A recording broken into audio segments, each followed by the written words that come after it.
Bienvenue à l'hôtel de Matignon, résidence du Premier ministre.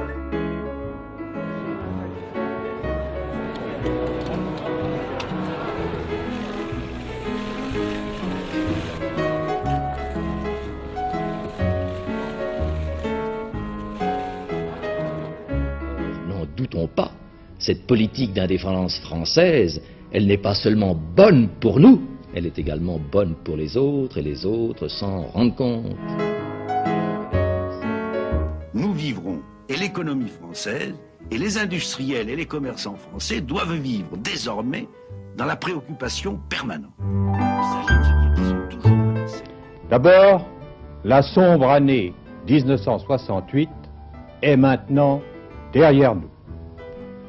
En même temps, on n'aperçoit pas de difficultés prévisibles sur le plan politique.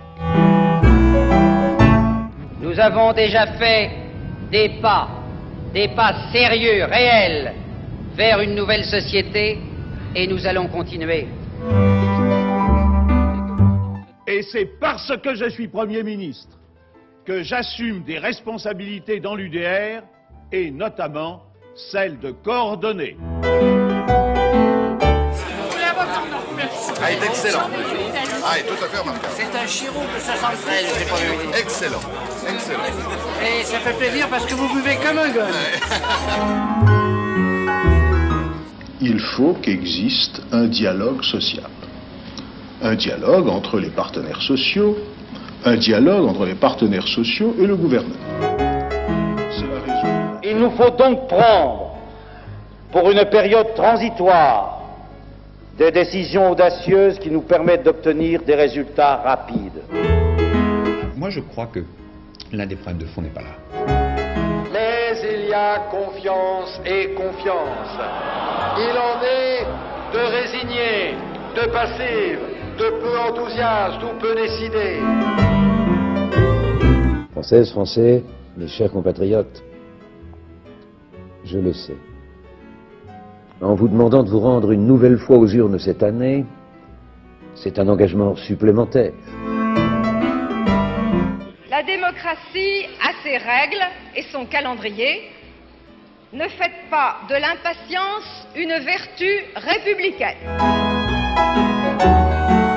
Ce que je veux dire à la représentation nationale, c'est que le gouvernement ne redoute pas l'issue de ce débat. Notre pays connaît une crise. Tous nos efforts doivent être mobilisés pour la surmonter. Alors il n'est plus possible de continuer comme cela. Nous sommes dans une situation de blocage et d'affrontement dont chacune et chacun va finir par pâtir. J'ai ressenti de la stupeur, de l'horreur, de la douleur aussi, et peut-être de la colère, même si celle-ci doit être ensuite canalisée. Le nouveau Premier ministre Jean-Pierre Raffarin arrive pour la traditionnelle passation des pouvoirs. Il est 16h, Lionel Jospin accueille avec le sourire son successeur. Je veux rendre hommage à l'action courageuse et déterminée de Jean-Pierre Raffarin. L'ouverture n'est qu'une étape. Sous l'autorité du président de la République, je vous propose de poser les bases d'une démocratie mieux équilibrée et plus transparente. L'essentiel, c'est pour ça que le Conseil des ministres se réunira demain, c'est de se mettre très vite au travail, au service des Français. Nous avons fait des choix. Nous avons fait des choix, et des choix clairs. Moi, je veux être un Premier ministre qui, au cours des prochains mois, à chaque instant, n'aura qu'une seule et unique préoccupation.